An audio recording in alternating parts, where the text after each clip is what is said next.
The way you wake is the way you live. I used to wake up and immediately reach for my phone. Notifications, social media, emails, other people's lives. And before I even stepped out of bed, I had already lost control of my own. Sound familiar?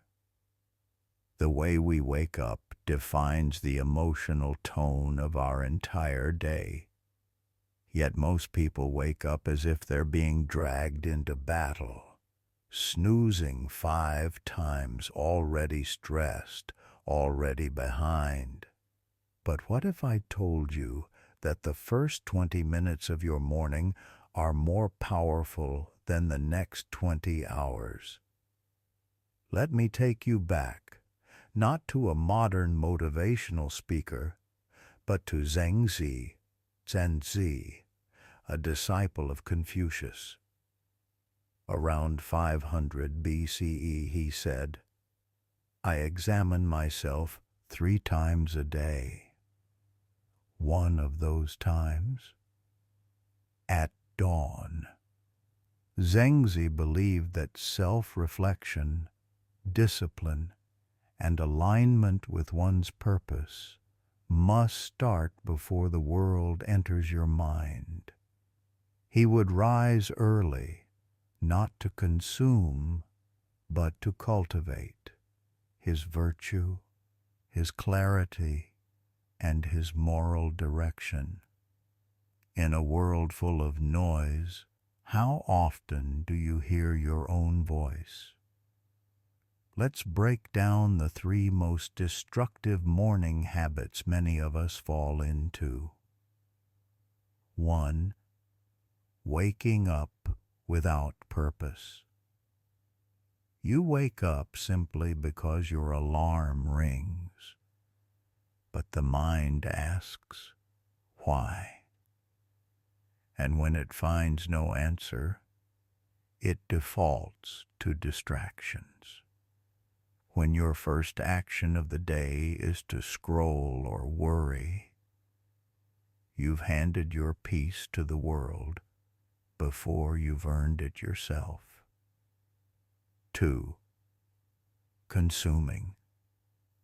Before creating, ancient Chinese philosophers believed in qi, your energy, your life force.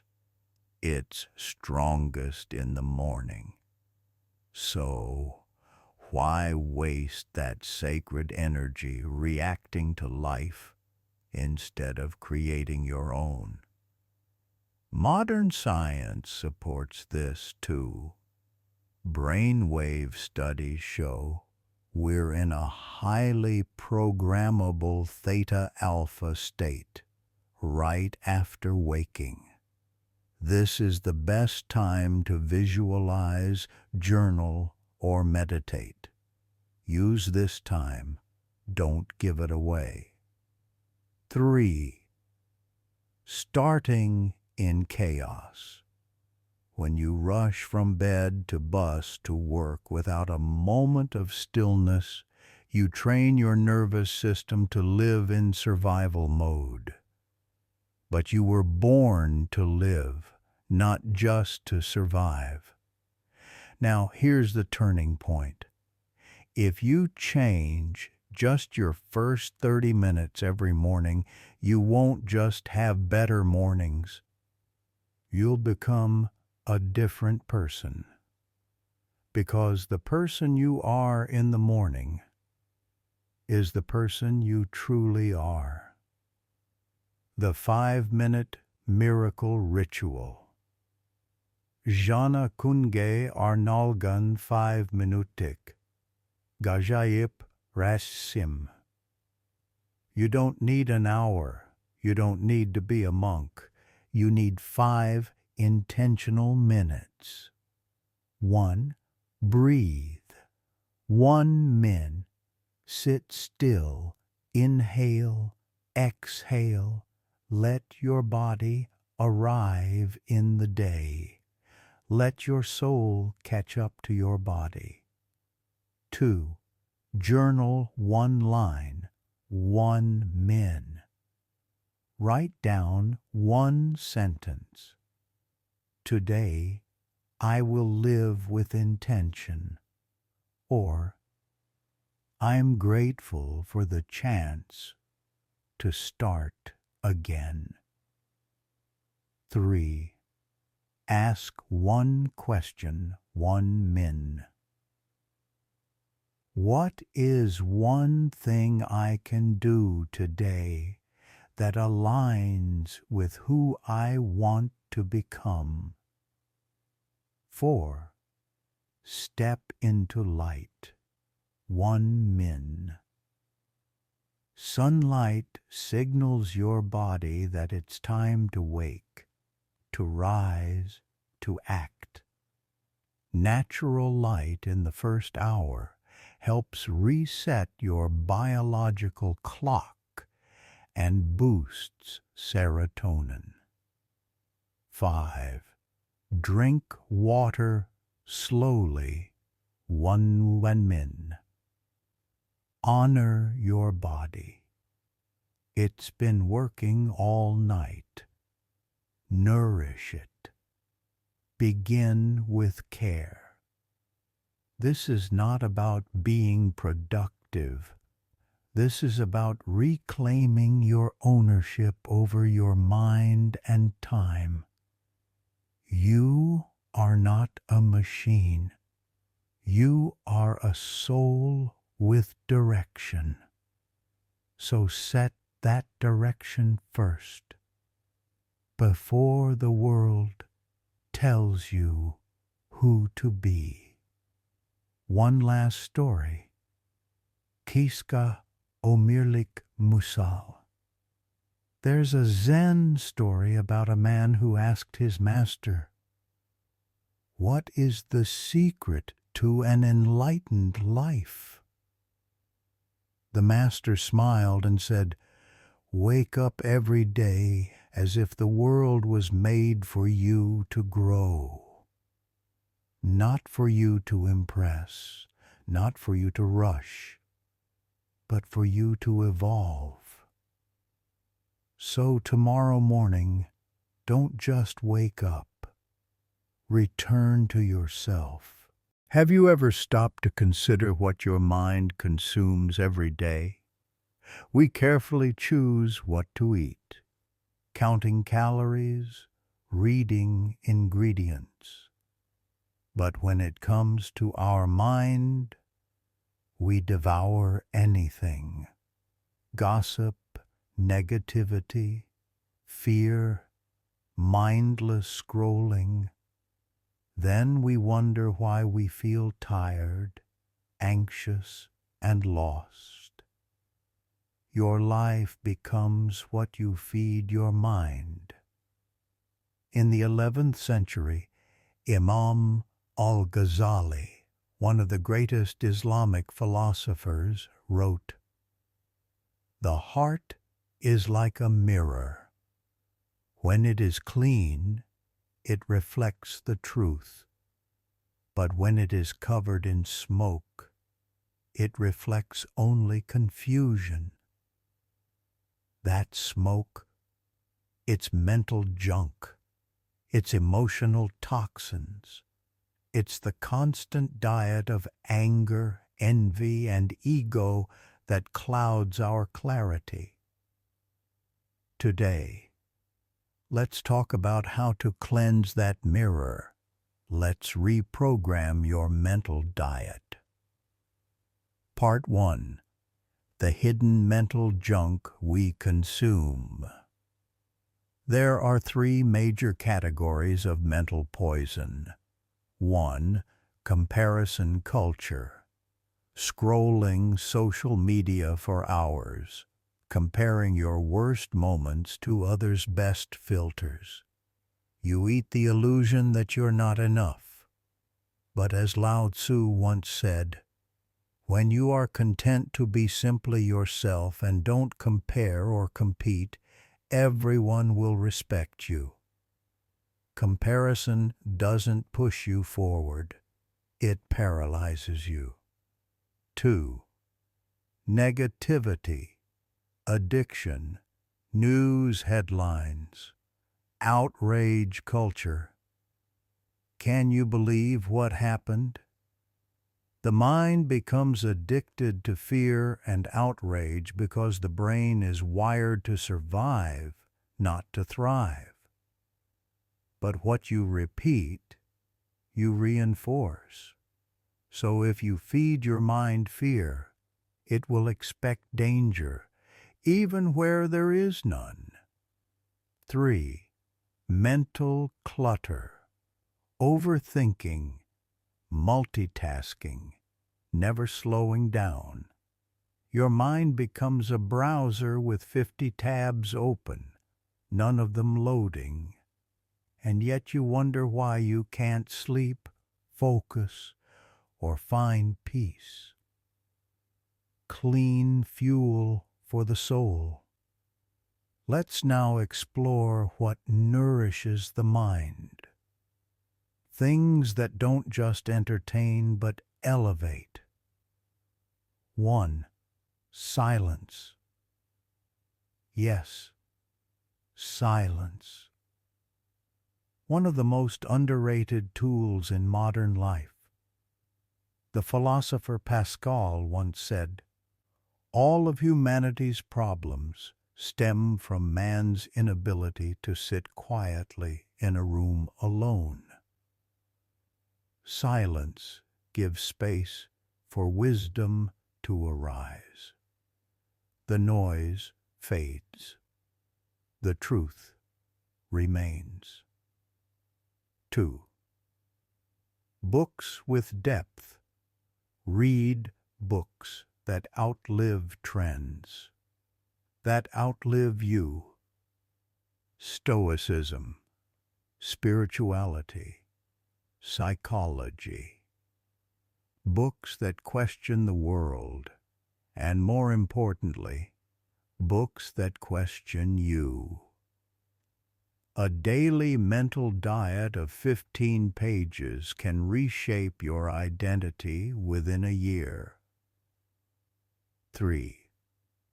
Conversations with wise people. They don't have to be alive. You can converse with Confucius, Rumi, Ghazali, Marcus Aurelius through their writings. And if you're blessed with mentors in your life, cherish them. One sentence from a wise man can replace a decade of confusion. Building a mind like a garden. The Chinese philosopher Zhuangzi compared the mind to a garden. Neglect it, and weeds grow. Tend to it, and beauty blossoms. So each day, ask yourself, what did I plant in my mind today? Was it peace or panic? Hope or hopelessness? You are the gardener. Choose your seeds wisely. The 3-minute mental diet. Reset. Try this at the end of each day. Mental check-in. Close your eyes. Ask, what did I feed my mind today? Be honest, not to judge, but to learn. Release. Write down one thought or emotion you want to release. Tear it up. Symbolically let it go. Reclaim. Now write one thing you're grateful for.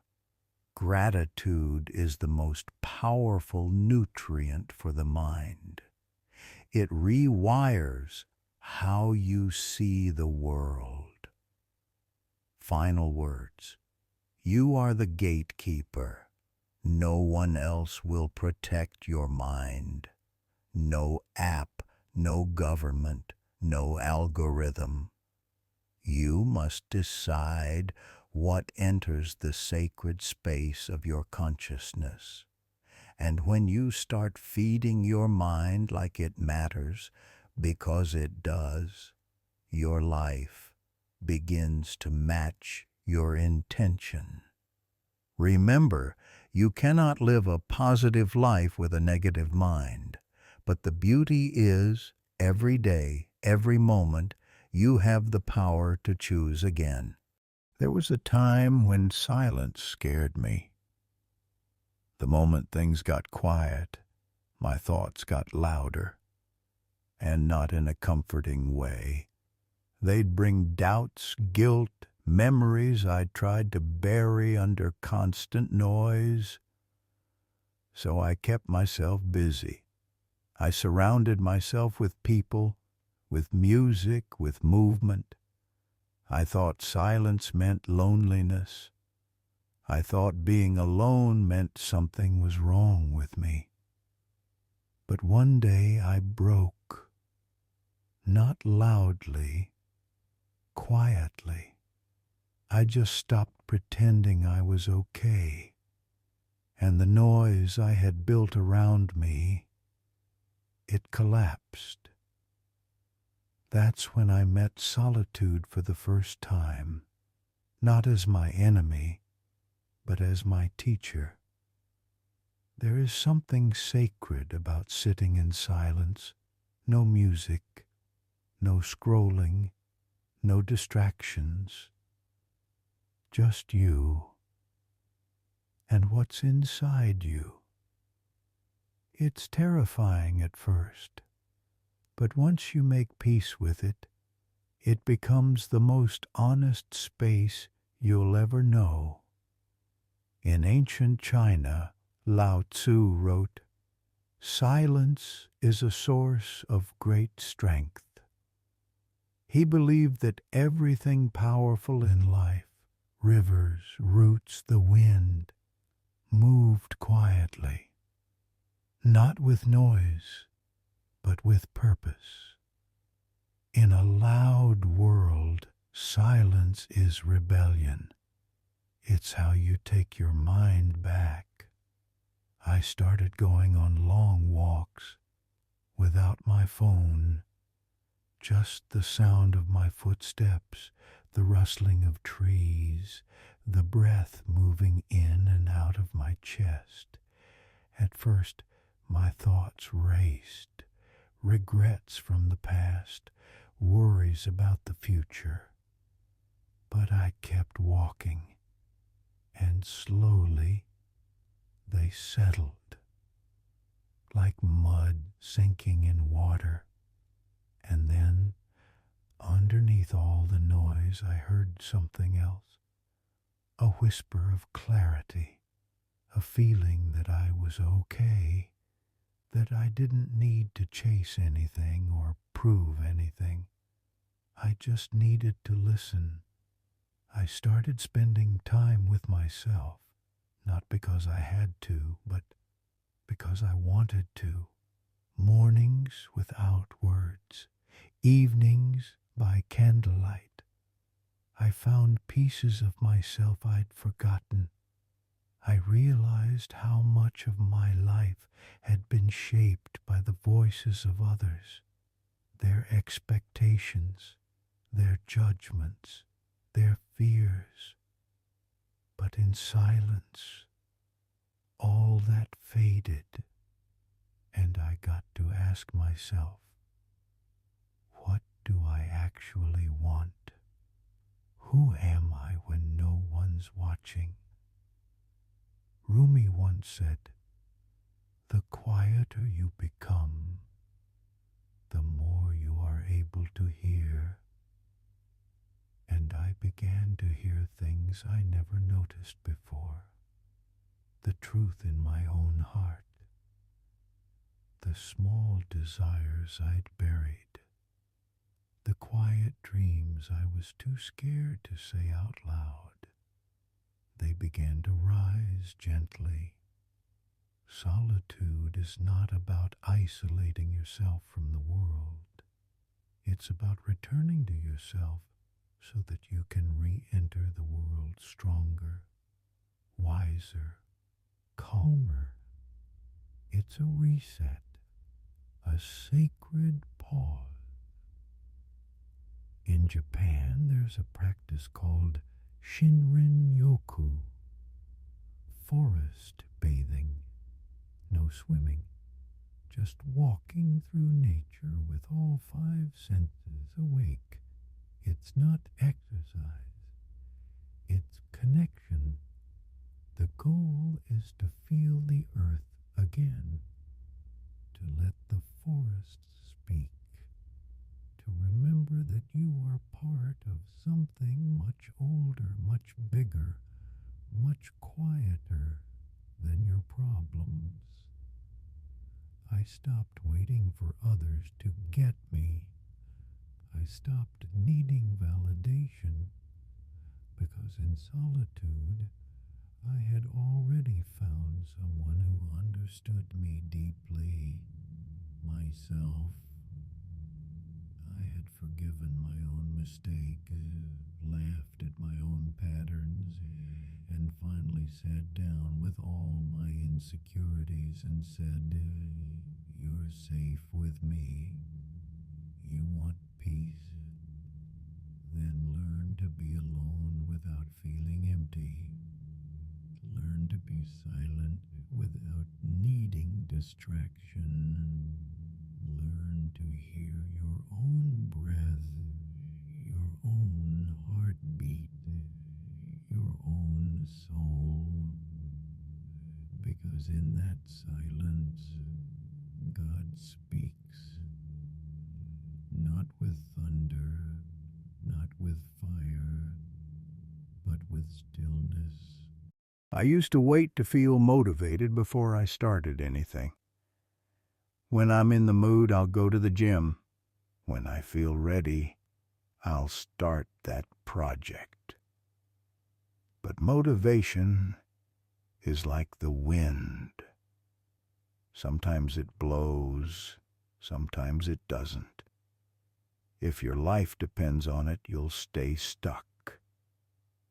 I spent years trapped in that cycle, high on inspiration one week, crashing the next.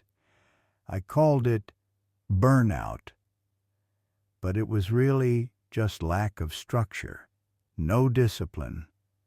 I chased passion, but passion alone is not enough to build a life. What I needed was commitment. Discipline changed everything. It's not sexy. It doesn't get applause. No one cheers for you when you get up early or say no to distractions. But it builds a quiet power inside you, a confidence that doesn't come from talk, but from repetition. I realized that discipline isn't about punishment. It's about freedom, the freedom to control my time, the freedom to trust myself, the freedom to do what matters, even when I don't feel like it. The Stoic philosopher Epictetus said, "No man is free who is not master of himself." That hit me hard, because I wasn't my own master. My emotions were. My laziness was. My excuses were. I didn't need more motivation. I needed to grow up. I needed to stop negotiating with my weaknesses. So I started small. One cold shower, one workout, 1 hour of focused work. Not because I felt inspired, but because I said I would. And with each promise I kept to myself, I became stronger. Discipline taught me that I don't need to feel good to do good. And something amazing happened. The more I acted disciplined, the more motivation followed. I didn't wait for the fire. I created it. People often say they don't have time, but time isn't the issue. Priority is. We make time for what we truly value. The real question is, do you value your own growth enough to choose discomfort over convenience? I began to respect myself more. I no longer believed in luck or talent. I believed in daily decisions, in consistency, in showing up, even when no one noticed, especially then. Discipline is not about perfection. I still fail. I still fall. But now I know how to get back up, faster, stronger, with more humility. Inner freedom isn't about doing whatever you want. It's about having the strength to do what's right, even when it's hard, even when no one's watching. Especially when no one's watching.